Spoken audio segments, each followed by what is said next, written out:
बिस्मिल्लाहिर्रहमानिर्रहीम अल्लाहुम्मा सल्लि व सल्लिम अला नबील अमीन।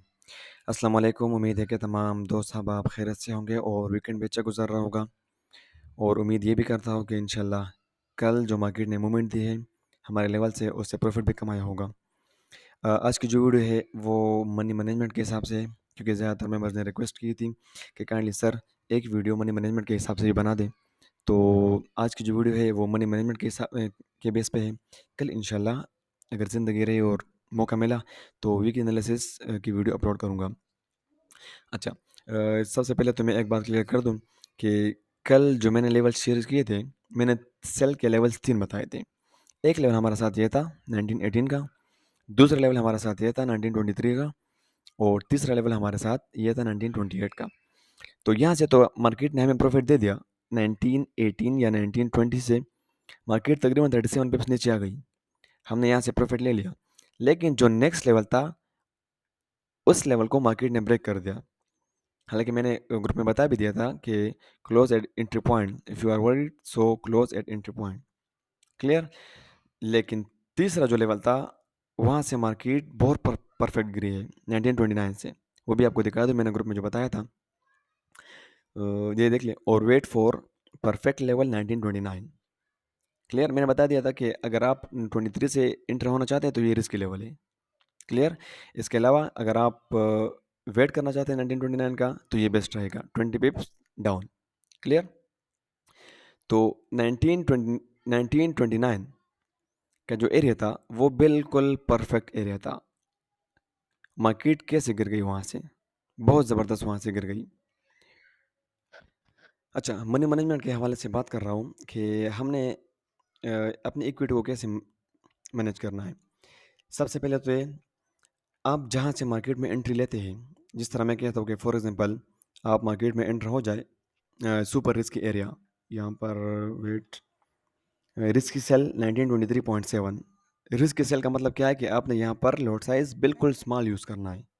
यानी कि फॉर एग्जांपल अगर आप लॉट साइज, आपका जो मैक्सिमम लॉट साइज है वो आप हर लेवल पर यूज़ करते हैं 0.20, क्योंकि मुझे बहुत ज़्यादा स्क्रीनशॉट रिसीव हुए है कि वहाँ पर जो लोड साइज़ था वो 0.20 से कम नहीं है, 0.10 से कम नहीं है, क्लियर।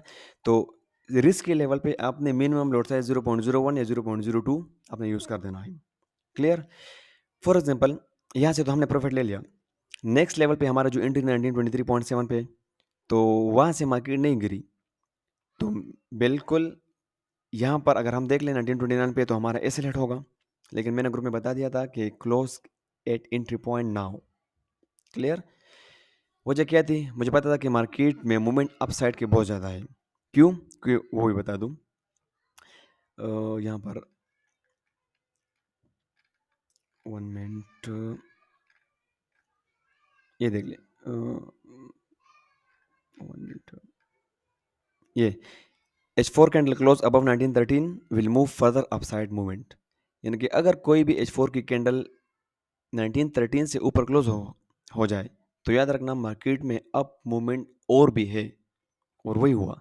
जैसे ही H4 की कैंडल, आपको दिखा दूँ H4, जैसे ही H4 की कैंडल 1913 से ऊपर क्लोज हो गई, ये वाली, ये देख ले 1913 से, तो मार्केट की मूवमेंट देख ले कहाँ तक चली गई। तो इस वजह से मैंने कहा कि क्लोज एट एंट्री पॉइंट 1923 वाला लेवल। अच्छा, अब यहाँ पर हमने मैनेज किस तरह करना है कि फॉर एग्जांपल किसी मेंबर ने क्लोज नहीं किया तो फिर क्या करना है। हमारा एस एल 1929 का था, लेकिन 1929 पे हमारे पास दूसरा लेवल था।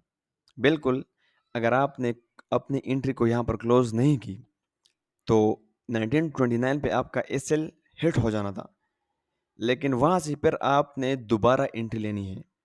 रिस्क लेवल पे अगर आपने लॉट साइज जो यूज़ किया है 0.02 या 0.05 यूज़ किया है, तो इसका इस हिट होने के बाद आपने नेक्स्ट लेवल पे क्या करना है, उसी लॉट साइज को डबल कर देना है, लेकिन अकॉर्डिंग टू योर इक्विटी।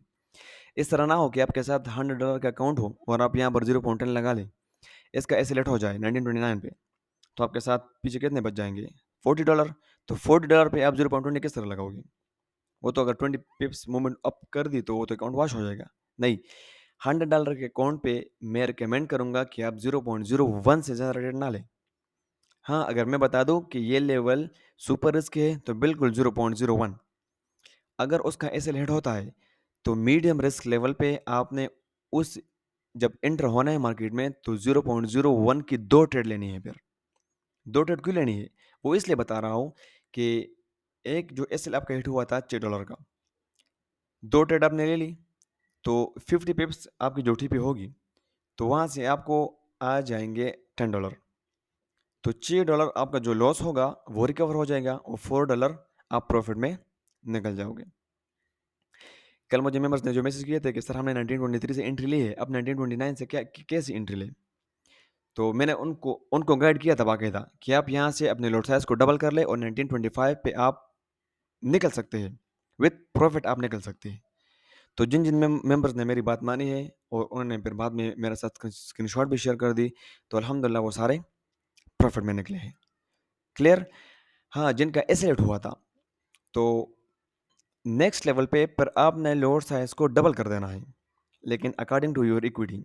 हाँ, अगर आपके साथ $1000 की इक्विटी है तो आप अगर यहाँ पर 0.10 लगा रहे हैं और इसका एसेट होता है $60 का, तो आपने फिर यहाँ पर 0.20 लेनी है ट्रेड और फिर मिनिमम आपने 40 पिप्स टीपी लेनी है मार्केट से। 40 पिप्स अगर आप मार्केट से लोगे तो 60 लॉस निकल जाएगा और $20 आप प्रॉफिट में निकलोगे। तो हमारी मनी मैनेजमेंट जो है वो इस तरह है कि हम जब मार्केट में एंटर होते हैं, अगर एक दफ़ा एक्सेलेरेट हो जाए तो नेक्स्ट लेवल पे जब हम मार्केट में एंटर होंगे तो वो डबल लॉट साइज के साथ एंटर होंगे, लेकिन इक्विटी के हिसाब से हम मार्केट में एंटर होते हैं। क्लियर? इस तरह नहीं है कि हमारे साथ जो इक्विटी फॉर एग्जांपल 1000 की है और हम वहाँ पर यहाँ पर स्टैंडर्ड लॉट लगा दें और फिर ऊपर से 2 स्टैंडर्ड लॉट लगा दें, नहीं। 1000 के अकाउंट पे आपको जो रिकमेंडेड लॉट साइज दिया जाएगा वो 0.10 है। अगर ऐसे लेट होता है तो नेक्स्ट लेवल पे आप 0.20 यूज करोगे और मिनिमम 40 जो आपकी होगी वो 40 पिप्स टीपी होगी, तब जाके आप प्रॉफिट में निकलोगे। अदरवाइज अगर आपने 20 पिप्स में क्लोज कर दी तो आप फिर भी लॉस में हो रहोगे। यहाँ पर हमारे साथ एक मसला है। मसला क्या है कि जब एक ट्रेड हमारे प्रॉफिट में चली जाती है, टीपी हिट कर देती है, फॉर एग्जांपल 40 पिप्स की टीपी हिट कर देती है मार्केट, ठीक है, तो हम नेक्स्ट ट्रेड जो लेते हैं वो लॉट साइज को बड़ा कर देते हैं। अगर खुदा ना ख्वास्ता वो एसएल हिट होता है तो फिर हम लॉस में होते हैं। नहीं, आपने इस तरह नहीं करना। आपने किस तरह करना है, जब तक आपकी टीपीएस हिट होती रहेगी आपने अपने लॉट साइज को चेंज कभी भी नहीं करना। यानी कि अगर 10 टीपी हिट हो जाए तो आपने लॉट साइज कभी भी चेंज नहीं करना।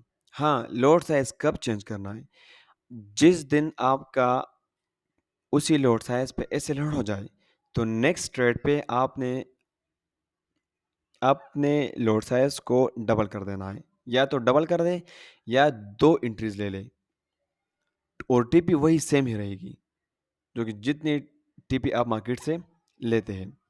क्लियर? तो ये तरीका है मनी मैनेजमेंट के हवाले से कि अगर एक तरफ से आपका एसेलेट होता है तो आपने नेक्स्ट ट्रेड जो लेनी है वो डबल एंट्री के साथ लेनी है या डबल लॉट साइज के साथ आपने मार्केट में एंटर होना है। क्लियर? अच्छा, दूसरी बात, मैं तो यहाँ से भी एंटर हुआ था लेकिन यहाँ पर मैंने अपना एसएल नहीं लगाया था। मैंने क्यों नहीं लगाया था? क्योंकि मुझे पता था कि यहाँ से मार्केट ने गिरना है 1929 से और मुझे 90% कंफर्म था कि मार्केट यहाँ से गिर सकती है। तो इसी वजह से मैंने इसी लेवल पे अपना लॉट साइज यूज़ नहीं किया, मैंने वेट किया और यहाँ से मैंने दोबारा एंट्री ले ली। दोबारा एंट्री ले ली और अभी भी वो रनिंग में है, आपको वो भी दिखा दूँ। ये देख लें, ये अभी अभी भी रनिंग में है, आपके सामने है। तकरीबन 6-7 ट्रेड्स रनिंग में है प्रॉफिट और ये वाली जो 23 से मैंने एंटर हुआ था ये वाली लॉस में चल रही है। क्यों? क्योंकि मुझे पता था कि मार्केट ने वहीं से गिरना है। अगर मार्केट ने वहीं से गिरना है तो यहाँ पर मेरा मेरा एस अलर्ट हो जाएगा। क्लियर? तो अगर आपको कंफर्म है या आपको नेक्स्ट लेवल आपके साथ शेयर कर दिया गया है कि यहाँ से मार्केट गिर सकती है मीडियम रिस्क के, तो आप बिल्कुल अपने लॉट साइज को इक्विटी के हिसाब से मैनेज कर सकते हैं। क्लियर? उम्मीद करता हूँ कि इसी वीडियो में आपको बहुत कुछ क्लियर हुआ होगा।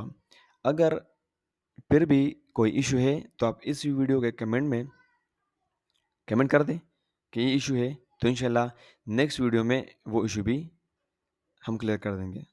अपना ख्याल रखना। नेक्स्ट वीडियो तक अल्लाह हाफिज़।